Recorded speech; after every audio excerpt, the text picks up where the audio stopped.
will pray to me or die in the cold dark.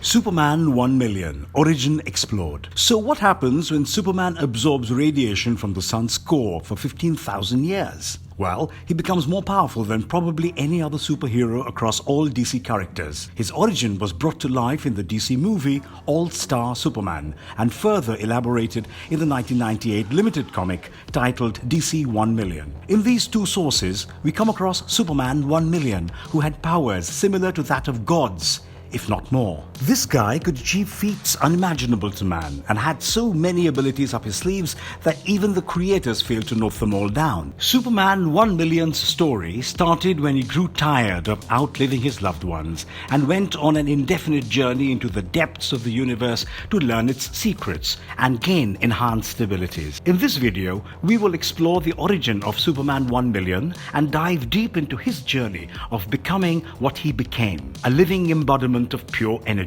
Let's begin, shall we? Before we go into our explanation, we have a very small request. If you like our content, please support us by subscribing to our channel. This is a small click for you, but for us, it means a lot. Thank you. Let's begin. You will not stand alone.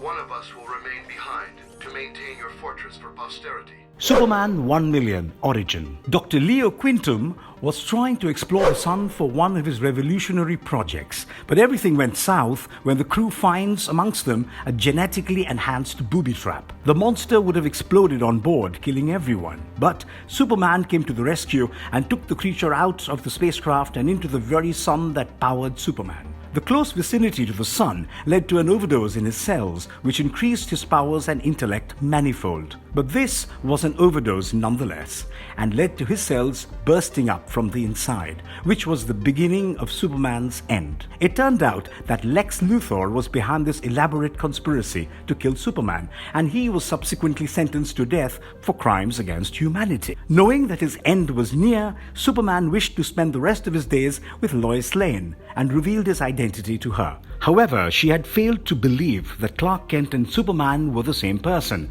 and she was doubtful even now. Her paranoia only increased after getting subjected to alien chemicals in Superman's Fortress of Solitude. It turns out that Superman had become supremely intelligent and intellectual. Thus, the exposure to the sun not only increased his physical capabilities, but also his mental capacities. His fortress had numerous loyal robots who served him and only him. Furthermore, he had several alien artifacts and weapons so dangerous that they could even hurt him. For instance, the gravity gun could increase a person's gravity up to at least 500 times, making it impossible for him to fly. Lois was flabbergasted at these artifacts, but a paranoia led her to believe that he wanted to make her the mother of a new race of superhumans who would rule the Earth. However, she soon overcomes it, and Superman presents her with a superpower serum that would give its user Superman's very abilities for 24 hours. After taking the serum, the two of them went on various adventures, like fighting the subterranean race of dinosaur humans called Subterranosauri, facing the uber-powerful Ultra Sphinx, and taking a trip through Atlantis. In reality, the serum was made by copying Superman's genetic code to the last detail. Later, Superman visits Lex Luthor for an exclusive interview in his Clark Kent disguise. But Superman's heightened energy leads the power-hungry alien called Parasite to go berserk and break its cell. Superman struggles not to reveal his identity and successfully defeats Parasite. Lex leads him through a back door and into a tunnel where his niece, Nash Thalthea, was waiting. He reveals to Clark the respect he had for the latter and lets him leave with a young girl. Sometime later, Clark reveals his morose secret to Lois and leaves with the bottled and shrunk city of Kandor so that he can find a new planet for the denizens of Kandor to settle in. He tells her that his condition might stop him from making a trip back, but she promises to wait for him no matter what. Superman left the Earth only to return 2 months later in a worsened physical state. But what was still worse was that Metropolis had been converted into a makeshift Kryptonian city by Bar-El and Lilo, two spacefaring Kryptonians. They didn't have altruistic goals or the benefit of humanity in their minds and displayed the cold, brutal nature of Kryptonians like General Zod. However, while fighting Superman, they displayed signs of weakness because they had come across kryptonite rubble on their way to Earth. Superman then places them in the Phantom Zone until a cure could be found. The day of Luthor's execution had arrived, but he managed to evade it by obtaining the superhuman serum with the help of robot number 7, whom Lex had corrupted. Meanwhile, the sun had turned red because of the ultra-powerful entity called Solaris, which was a living star and computer.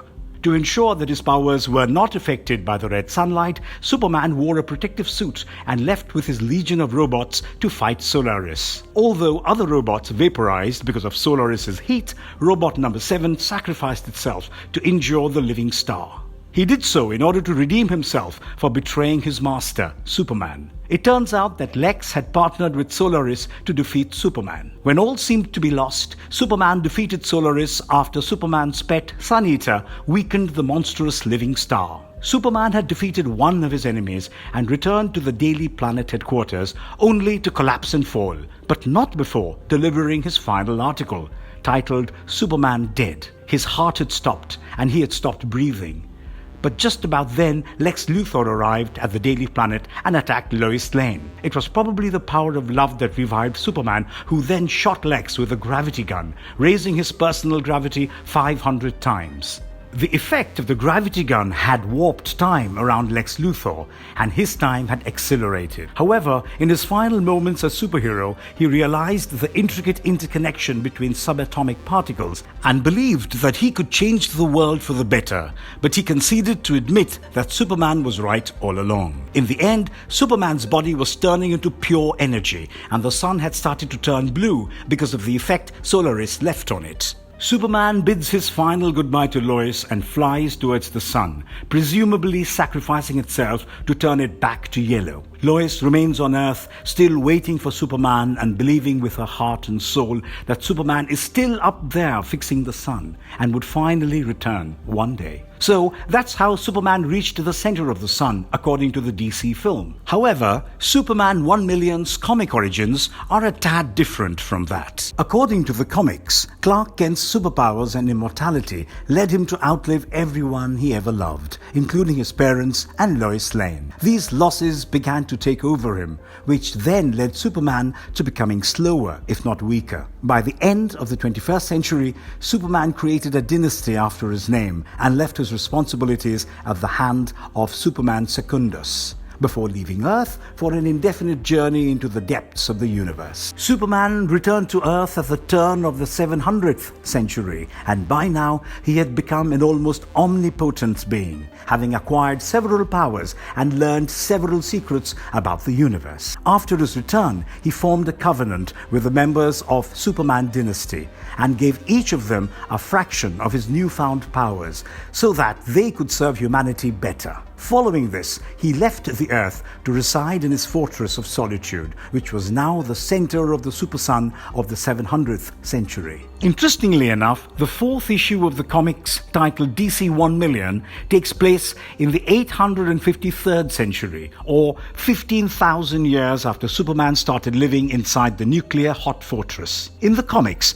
the original Justice League from the 21st century and the Justice Legion of the 853rd century were fighting the combined force of Vandal Savage and Solaris.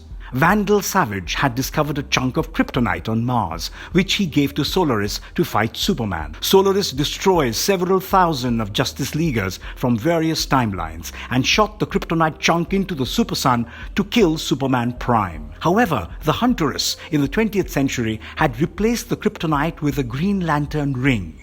So, Superman Prime had received the ring and emerged from the sun as the golden superhero named Superman 1 Million. He absorbed the power of the sun for thousands of years and ended the menace of Solaris once and for all.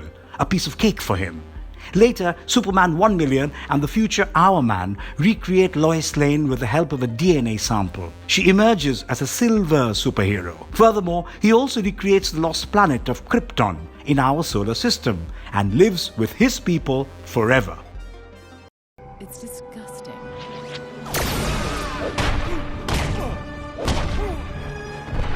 What makes Superman 1 Million a god? So Superman is already beyond overpowered and possessed several godlike qualities, right? I mean, the dude can fly, knock down skyscrapers, and has heat vision and icy breath. He can look through opaque objects and at microscopic particles down to the last electron. So what more could he do? Well, the creators of DC seem to have outdone themselves and made him more powerful than probably any other superhero in the DC as well as the Marvel universe. As we already know, Superman 1 million came into existence after living inside the sun's core for almost 15,000 years. The sun's core is like 27 million degrees Fahrenheit or 15 million degrees Celsius. That's the temperature the human mind cannot even imagine. So the first question that comes to our mind after hearing about this magnificent feat is, what happened to him after living in the sun's core for 15,000 years? Well, the first superpower he gained was stellar energy absorption. So, as some of you may already know, his Kryptonian physiology renders his cells to function as small batteries, absorbing power from Earth's yellow sun.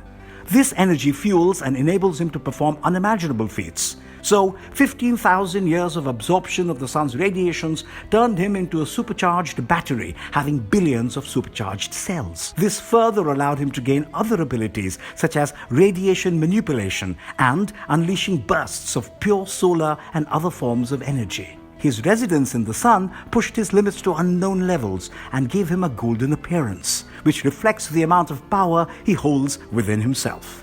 Furthermore, he could warp reality as we know it, and even lead to reincarnation and birth of not just individuals, but entire planets. As we saw earlier, Superman 1 million was able to bring back Lois Lane from a DNA sample. And it was not like this new being only resembled Lois physically. The new Lois had the soul of the old Lois, which is really a feat only a god can achieve. Also, he resurrected the entire planet of Krypton along with its denizens and placed it within Earth's solar system. It's like he said, "Let there be Krypton," and surely there was Krypton. You know how we say God created man in his own image? Well, Superman 1 million did lead his own band of supermen, and in the end, he distributed all of the tiny pieces of his newly formed superpowers amongst the others. However, even these tiny fractions of his superpowers were huge enough to enhance the powers of the other supermen by a whole lot. But that's not it. It seems that Superman 1 million could travel at a speed that was way faster than light, and many scientists have taught us that attaining the speed of light changes mass into pure energy and vice versa. So, was Superman Prime an embodiment of pure energy? Furthermore, this guy had more gravitational pull than the largest of black holes. To give you perspective, black holes have such a huge gravitational pull that even light doesn't escape them. They are the least understood celestial object because not even radiation leaves their depths. So that's just the tip of the iceberg that is Superman 1 million's superpowers. This godlike version of the original Superman is the ultimate superhero one can imagine, and naturally he comes without any weakness. Or at least none of his weaknesses have come to the forefront. Let us know what you thought of Superman 1 million. Do you think there's any other superhero across the Marvel and DC universe who comes even close to Superman 1 million? And if you liked our content, don't forget to leave a like and subscribe to us if you haven't already. Have a good one and be safe. Thanks everyone.